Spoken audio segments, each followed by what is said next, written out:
Hello and welcome to another episode of Sports and Songs Podcast. We're in season 7, episode number 24. Andy, this is the sports edition tonight. How are you? Yes, I'm good. I'm good. Thank you. Well, it's April 24/20 today, April 20, 2026, our sports edition. And happy In the midst holiday of to those everything. who celebrate. We're in the midst of everything now. The winter sports is finally the playoffs begun. NBA, NHL are all kicked off now. And Yep. Major League Baseball's going, UFL. Andy, the UFL is almost halfway through their season after next week. Wow. Can you even Time get flies. that through your head? That does. It does. Time flies. Let's start off with the NFL draft is coming up this Thursday. Our trivia question today relates to the NFL draft. Here's the question. Okay. What year was Keyshawn Johnson drafted number 1 overall on this date for the New York Jets? Number 1 overall pick, Keyshawn Johnson, the number 1 overall pick. We'll get to the answer at the end. We're looking for a year. What year was he taken number 1 overall?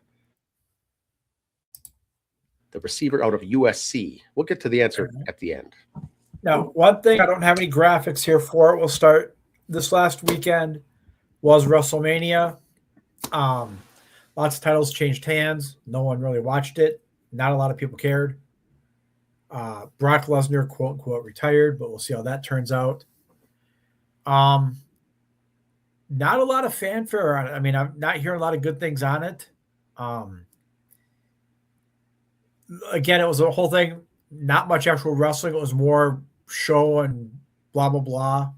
I don't know why people would pay money to go see that crap, but that was this week. If that's your thing, the results are on our social, or will be on social medias. Most of the titles changed hands. The one that didn't, I wanted to have changed hands, so I'm upset. But hey, all right. Here's a what iffer. So Saturday, I got me thinking. What if it has these 9 players that, what would their baseball history be if they didn't have injuries or shortened careers? I mean, you look at Ken Griffey Jr. because of injuries, but still look at the Hall of Fame career he put up. A lot of these guys put up Hall of Fame careers, but can imagine if they didn't have it, Griffey Jr., Mantle, Bo Jackson with the injuries. Sandy Koufax had a short career. Good with the drugs, same with Strawberry. Mark Pryor with injuries. Jose Fernandez, tragic early death. Brian Taylor, injured before his major league career really started. Then they have the write-in category. And I have a couple here locally I like to put in. One that's really brings up a lot. I think Kirby Puckett. Yes, Hall of Fame career, but a lot of people argue that because he only played so many years. Would he have kept up? I mean, he was kind of starting to decline a little bit. Would he have taken a sharp turn? Would he have kind of stuck around like some of the other guys that had a decent career? Would he have stayed here? Guys like that. You always kind of wonder what ifs. Guys like Puckett's the one I have a name for. Johan Santana, if he didn't hurt his arm on the no hitter. Things like that. Herbeck, if he could have stayed healthy. Yeah, Puckett, Tony Oliva. Tony Oliva with the knees, exactly. I was waiting for you to get. I was leaving that one there for you. Roberto Clemente. Yep. But Puckett's the big one for me. I think that's common. That's because you hear a lot of doubters going, "Oh, why is he in the Hall of Fame when he played dozen years or whatever?" Yeah, but when it's an injury that ends your career, not just quick decline, they kind of give you the benefit of the doubt there. Especially when it's a game-related injury. If he would have hurt his knee on a motorcycle accident, it's like putts. Yeah, that's true. But so I kind of want to know what other people would think there. All right, Mets are in the middle of an 11-game losing streak. I'm going to say it. I'm going to talk about it. Ouch. During this 11-game streak, averaging 1.7 runs a game, batting .200, 17 extra base hits. Now, the streak started, Dan, not that I'm superstitious, not that I'm playing favorites, but you're familiar with Mr. and Mrs. Met, the mascots for the Mets. Yes, I know where you're going with this. It does Yes. relate, I think. It's what? I think it does relate. Yes. It's politically motivated. No. Just what a coincidence. Political figurehead comes in, gives them hugs, and they can't win anymore. Mets fans are calling on Grimace to come back. Okay. Yep. We're getting desperate. We want Grimace. And when the beginning of the season started, now look at the schedule these next 10 days for the Mets. It was a 9-game homestand. Twins, Rockies, Nationals. I was excited. Twins are on a 4-game slide, so hopefully that should help. The Rockies just beat the Dodgers 2 in a row. And the Nationals, God knows what's going on. You never know what you're going to get out of them. So my 9-game in 10 days, 9 games, I was hoping 7-2. Now I'm hoping 4-5. I'll be ecstatic. I don't know, but still my team. Still love them. Still wave the flag. Mets insiders hint that there might be clubhouse turmoil. You think? There's been calls for What about the Soto? manager to be fired again. Okay, so Soto's out. Any comment on that? That also kind of coincides with this streak. When it's a quad like that, you really don't want to rush it. I'm not being a Soto apologist because I think he's a good player, but I'm not a Soto guy. I'm not a Mark. I really think the cold weather has something to do with the weather waiting. I really do.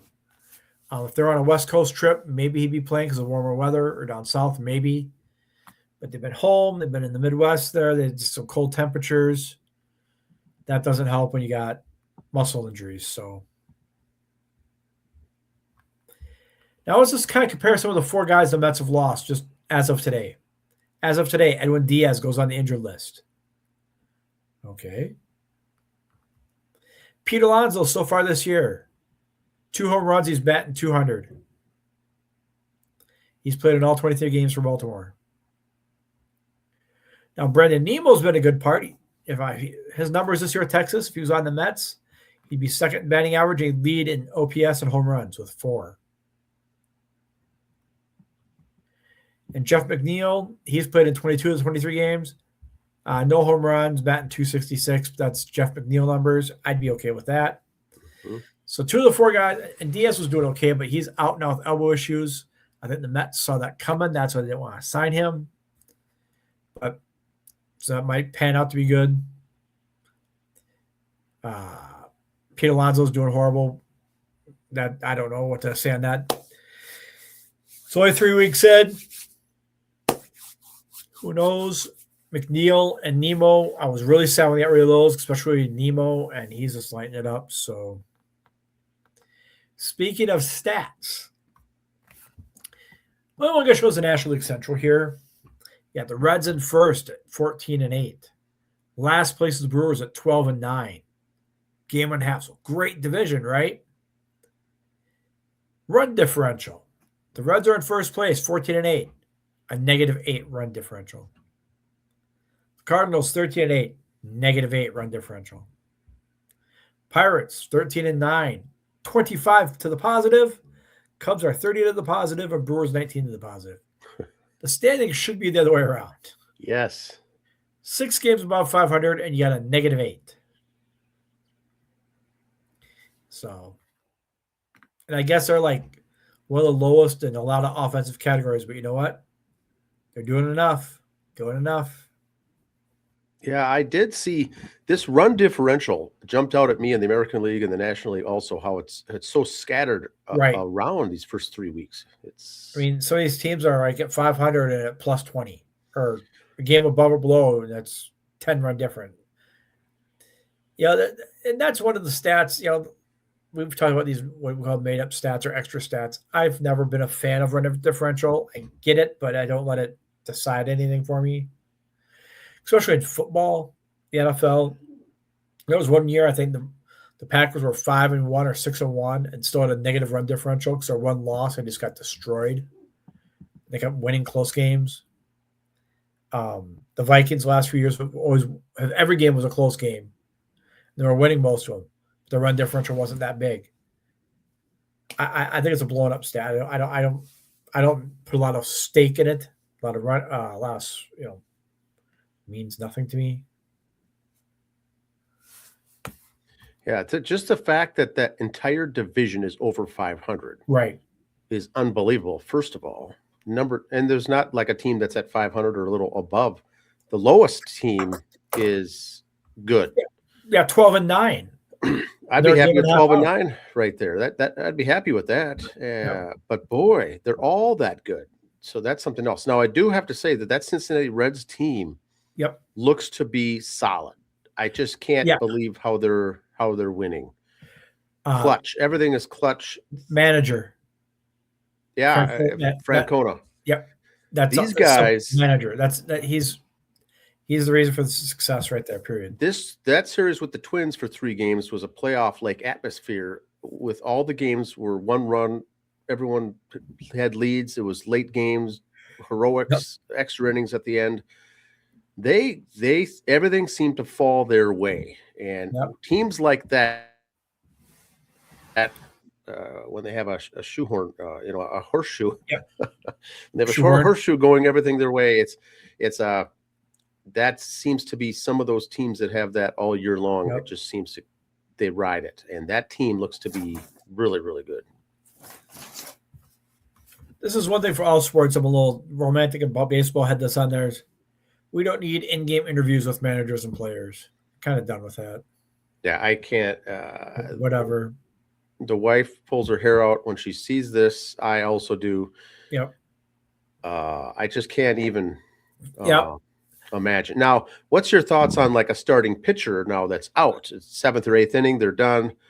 They're not in the game. Their head's no longer in it. I have no problem really interviewing them, but he should keep a book, helping tomorrow's pitcher, helping the other batters when you see it.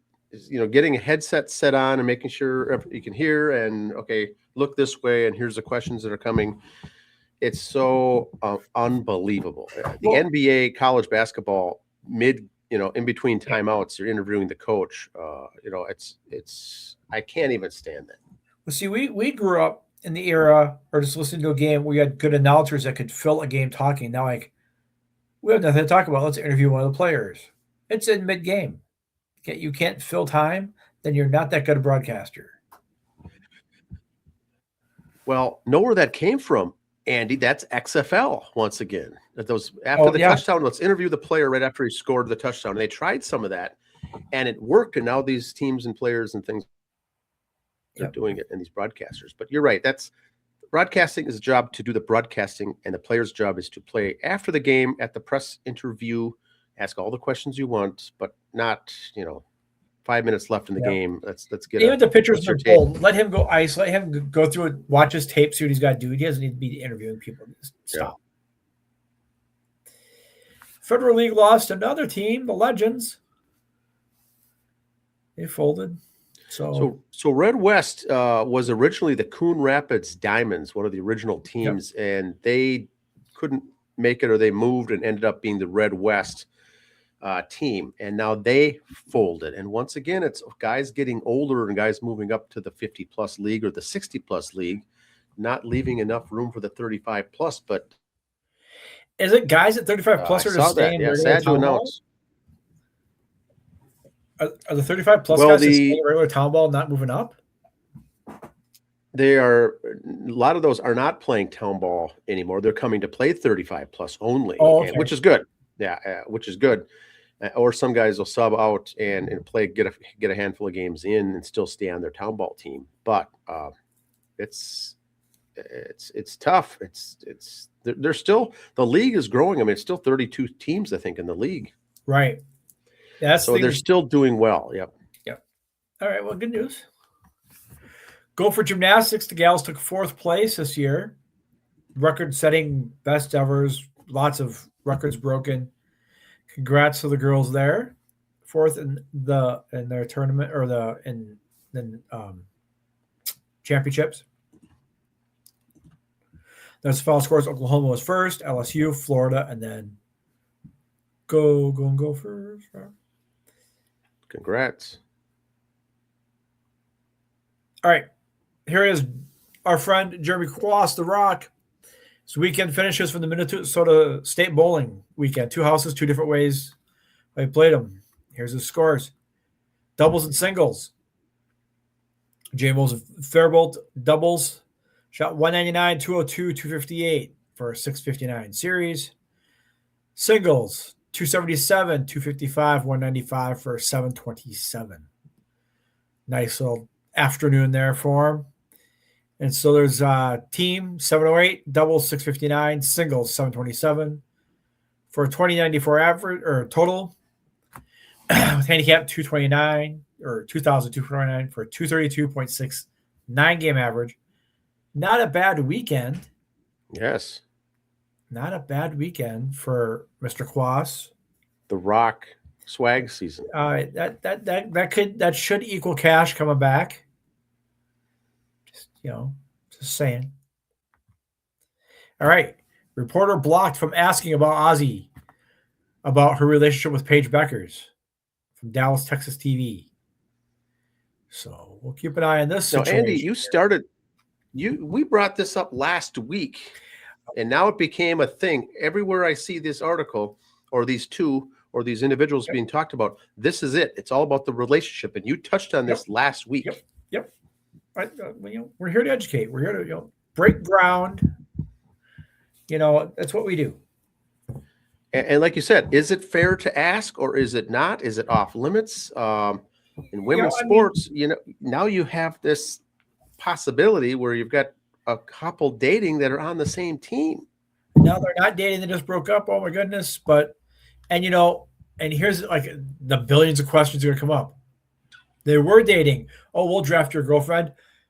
You've made the agreement with the agents, everything else already. Oh, we're broken up. Too bad. Ink went to paper, lady.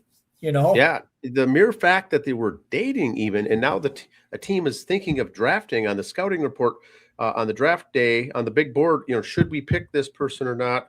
Well, it's another whole equation to think about on and off the court as far as the distraction, the headlines and things. Yep. And not that it's good or bad. It could be a good thing or a bad thing, but it's another layer to think about now. And it's just how much would be you didn't pass her the ball. Why?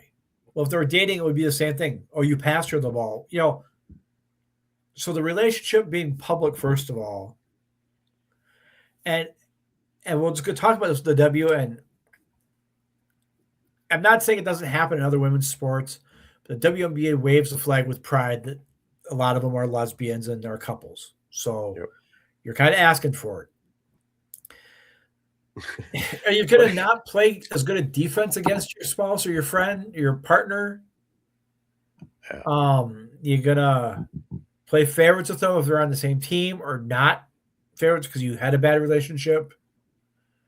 It's such a whole new animal that, we're not used to in society. We're used to the whole lesbian thing. That's fine. But being on a professional sports team now where it's getting the public eye, the national eye, this is new to us. We're kind of intrigued. Yes, how is this going to play out?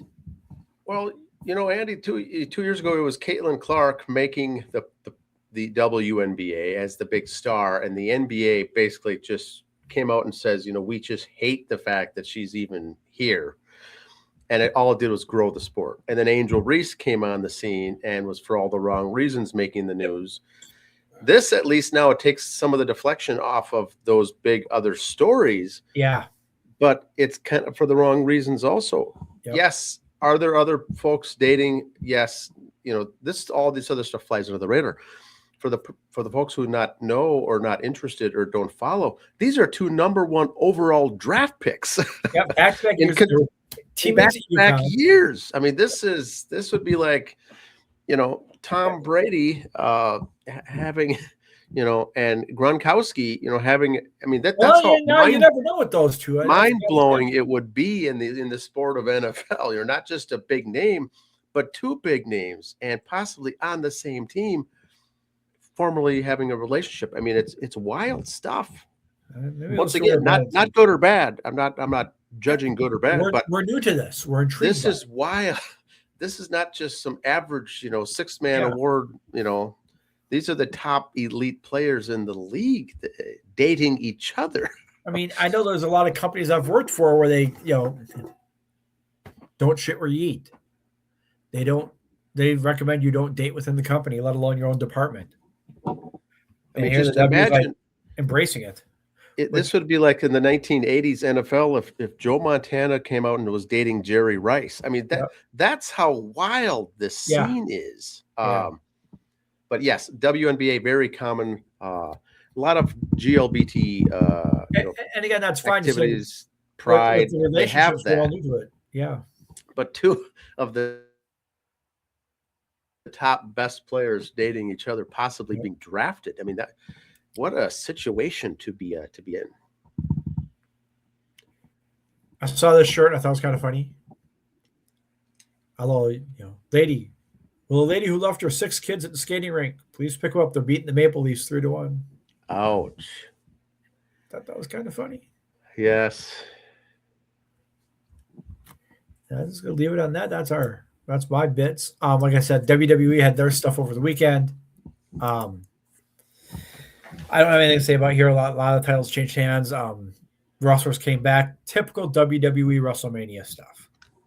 Oh, this person came back out of nowhere. Oh, this person retired. Oh, this was an upset. Oh, I mean, it was a lot of us who followed it saw it coming and kind of lost a lot of the rah, rah, rah. A lot of storylines could have gone better. They didn't. Again, my opinion. I think any NASCAR this week. Again, 5 wins and 9 races. Just keeps winning. So he's just setting records on that. And the numbers, because of the new point system now for NASCAR, it's hard to really jump and change a lot. So you really got to do a lot to move up a lot of places. They're only about a quarter of the way through the season, but your top so many guys to make the playoffs are kind of getting set. The top 4 or 5 are getting kind of set because they're getting consistency, which is what they wanted. And it's tough for the remaining people to move. 11-game winning streak. You can't hit. Needle. Mets are going to have that 11-game winning streak. You're not going to hit 4 races in a row where you didn't finish and you were dead last. That was almost impossible to happen. Even the crappiest driver, that don't happen to him. So that's not going to happen. And unlike years before, doing well for a few races in a row won't per se put you in. Because if you kind of sucked the rest of the year, but you did good in 3-4 races, no. Before, if you just won one race, WONE race, one race, you were in the playoffs. Now it's not per se that easy. Just because you win doesn't mean you are in. So that's going to be kind of fun to watch too. Because I'm not saying guys took the rest of the year off. If they won and they were steady with their points, it's kind of like, all right, let's not wreck a lot of cars. Let's keep a lot of stuff. What happens if we try this, this, and this? Oh, we're not good at short tracks. Let's really concentrate on the short track here because we'll need it in the playoffs. Can't really take that attitude on it now, which I like. Still fun to watch. I'm not a big fan of the road courses, though. Sorry. But, yeah. Chase Elliott, my boy, he's still doing well. He won last week. But we'll see. I hear a lot of issues with NASCAR right now is TV ratings. They got a big TV contract, and now the ratings go down. Yeah, they're kind of fighting right now. You got NBA and NHL playoffs, so that's kind of people in those towns are watching that. And like we said before with NASCAR, well, when Fox and NBC pay all this money, and Fox puts it on FS1, your second-tier cable channels, well, now everybody can find that right away. I'm not going to skim that far down on my remote to find NASCAR. I'm going to pass maybe a movie I want to watch instead on the way down or something else, Now a lot of remotes, you push numbers for buttons anymore. Everybody clicks up and down at the arrows. No one pushes numbers for channels. So you're kind of playing with fire when you put it on your lower tier channels. But, hey, that's what we do. That's what people want. I mean, and if you're a fan, you're going to find it. If they're at a race at a certain track, I will find the race and watch it. I will find a game and watch it, But the casual fan is who they're losing. And that's the numbers going down as a casual fan is who they're losing. Well, NBA is underway. All these first round playoffs. The Timberwolves are playing the Nuggets. They got beat in their first game. It's best of 7. So this will all go on now for multiple weeks. The Wild won their first game over the Dallas Stars and have a lead. And we're also going to be watching. I did wear the Buffalo Sabres cap, Andy. Little Buffalo Sabres did finish the year, I think, fourth overall best record. We'll see how they do. They're taking on the Boston Bruins. Seattle Kraken, we mentioned a couple weeks ago, they're out, they're done. We're going to watch the Ducks. The Anaheim Ducks will be taking on Edmonton in the first round. Jackson Lacombe and Drew Hellison and some local Minnesota Cats on that team. First time in the playoffs in a couple of years there for the Ducks. So we'll follow to see how the local guys do there. And so that's going to be NHL, NBA, like we said. UFL, now take a look at this. We don't have a lot of fans, I don't think, out there watching this. But after 4 weeks, Andy, here's the standings. Orlando Storm, a new team this year, Orlando. DC Defenders, I think, won it all last year. They're up there. Dallas looks good as well. The rest to kind of make up the rest of the standings. So there's only 8 teams there. Look who's at the bottom. Birmingham. Birmingham Stallions, a team that's kind of had a dynasty of some sort. Right. Going in spring football the last 2-3 years, now find themselves at the bottom. So all it is it's a crapshoot, fun to watch. But point of the story is there's only a 10-game regular season, and we're 4 games in. So this coming week is going to be the halfway point. So that is going very quickly along. NFL draft is coming up. NFL draft. So this Thursday we'll have the draft. Thursday, first round, rounds 2 and 3 is Friday, and then Saturday is the rest. Look for a bonus episode coming up this week on a preview of the upcoming NFL draft. And then the last thing is the trivia question, Andy. Yes.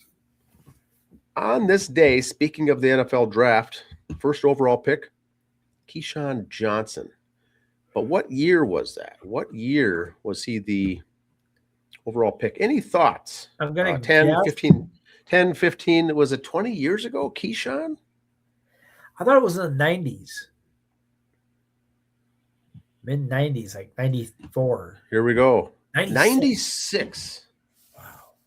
So, Andy, can you even think of this? 30 years ago today, that was 30 years ago, the USC wide receiver Keyshawn Johnson selected first overall by the New York Jets on this day, 1996. 30-year anniversary.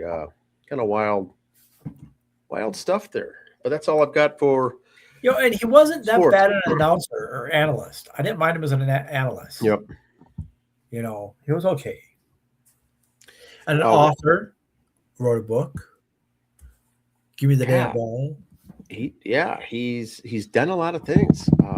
I am looking forward to another week of Major League Baseball to get under our belts. Those first couple of weeks with the weather and the cold weather and the rain and the snow, it's not really fun as a fan to watch. It can't be fun for the players to watch. They can't grip the ball. Weird stats are happening. And so once we get some good weather here, we'll get a couple weeks going. And then May, like they used to say, don't look at the standings until around Memorial Weekend, end of May, kind of see where you're at, because you get the odd stuff in April out of the way. People start getting in their rhythm, and these standings are all over. I do like Cincinnati, though. You can't win the division in April, but you can lose it in April. Well, like we've said in the past, with the 11-game losing streak for the Mets, you and I always say that, hey, if you can simply play 500 ball and sometime during the season snap off 10 straight wins, you're going to be 81 wins. A few more than that, you're going to be in the mid-80s, maybe even 90. You'll be in the hunt for the postseason.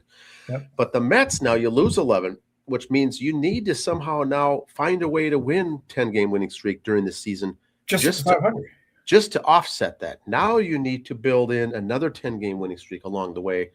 So now you're asking for 2, and I think that's where some of the stress on the players, because they have that now in their head that, no, we really need to kick butt. And Well, That's going to be tough to and do. the front But office management. You got rid of 4 guys like we mentioned earlier. Didn't work out. 2 of them, aren't doing so well. One's injured now, so maybe you look like geniuses, but still. it's interesting. The Twins are what, 2 or 3 games over 500. They're at 500 today. They are, and so I would say last 2 years, their best month of the year was May. The last 2 years, so the Twins always seem to get hot in the month of May.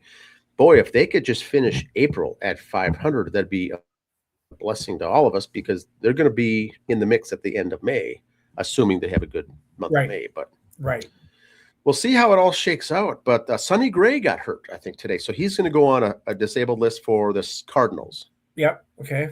He did something with his leg or hamstring or something. So we're getting some of these strange injuries coming up, but it gives opportunities now to the guys in the minors. Some of these prospects now get a chance, get an opportunity. We'll see how they all do. Look forward to seeing you next week. We'll have updates and everything else on next Monday. We'll get more in the baseball stuff. More head on now. They got a few weeks under our belts too. Yeah. And amateur. We're going to start cranking through some amateur baseball coming up. That's right. All right. We'll see you next week. Bye.